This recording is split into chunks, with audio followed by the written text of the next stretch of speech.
Bonjour à tous, chers amis investisseurs. Bienvenue sur la chaîne YouTube Patrimoine et Fiscalité que j'ai le plaisir d'animer.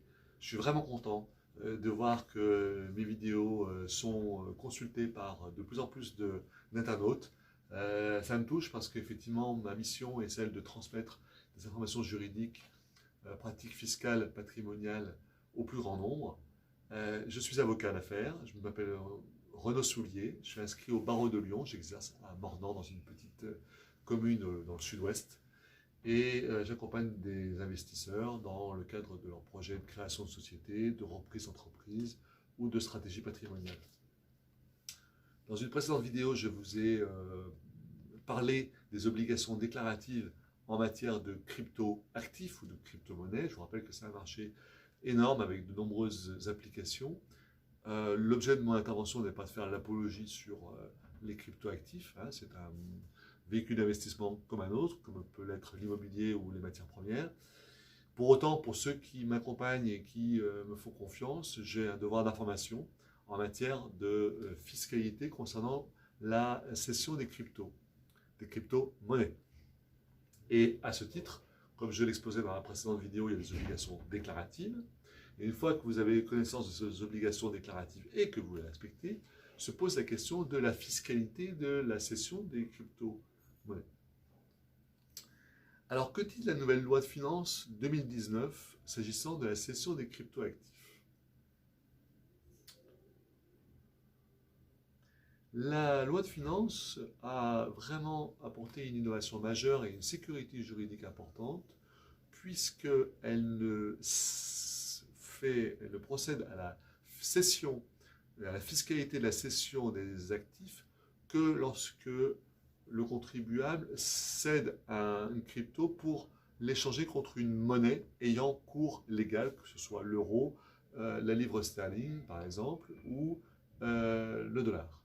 En d'autres termes, j'achète pour 1000 euros de Bitcoin à un cours de X, je le cède à un cours de X et 30%, je réalise une plus-value. Cette plus-value, elle n'est seulement taxable si je retire la plus-value en euros. Si je fais une cession de crypto pour une autre crypto, à ce moment-là, il n'y a pas de fiscalité du tout. Il n'y a pas de plus-value à déclarer. C'est absolument incroyable et pourtant, c'est le cas. Alors, je ne sais pas combien de temps durera ce régime fiscal légal, mais pour autant, c'est un fait exceptionnel puisque le trading des cryptos n'est pas soumis à taxe. C'est énorme.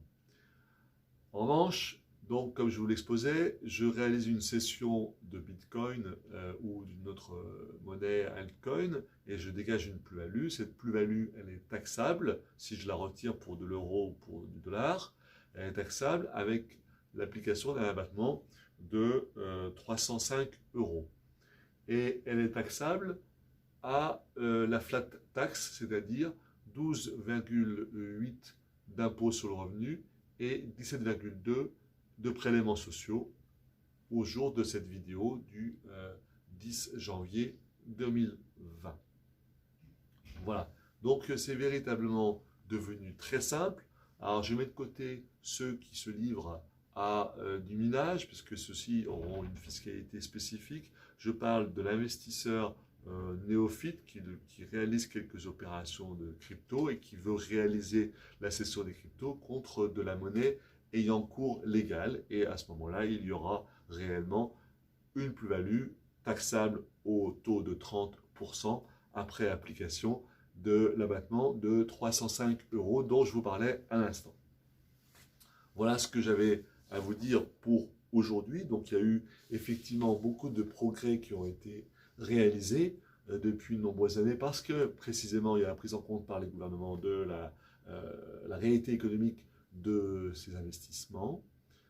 Pour autant, il y a, comme vous l'avez compris, de véritables aubaines fiscales à prendre en compte avec vigilance, une bonne connaissance de ces outils, dès lors qu'effectivement, on reste dans le domaine des cryptos et qu'on échange une crypto contre une autre crypto-monnaie. J'en ai terminé pour cette vidéo. La prochaine vidéo concernera la manière de déclarer ces plus-values sur justement les imprimés 3916. Et là, c'est quelque chose de relativement spécifique puisque l'imprimé 3916 concerne toutes les déclarations par un résident d'un compte ouvert, détenu, utilisé ou clos à l'étranger. Et cela vous concerne dès lors que vous détenez en direct des cryptos. Évidemment, si vous deviez détenir les cryptos par une SARL, une SNC, une SAS ou une SA, à ce moment-là, vous ne seriez pas tenu à déclarer vos comptes. Mais je doute que ce soit le cas de beaucoup d'investisseurs, puisqu'à mon sens, ils investissent davantage en direct. Voilà, donc c'est un cas important, puisque je pense qu'il y a eu un flou juridique depuis de nombreuses années, mais à présent que les cessions d'actifs, des crypto-actifs peuvent représenter des sommes assez conséquentes, le gouvernement français, comme tous les autres gouvernements, prend soin d'assurer une traçabilité des comptes ouverts, la manière dont les plus-values sont déclarées, et quand elles ne le sont pas ou de manière erronée, à ce moment-là, il y a des sanctions qui sont assez significatives, comme je l'ai exposé dans la précédente vidéo.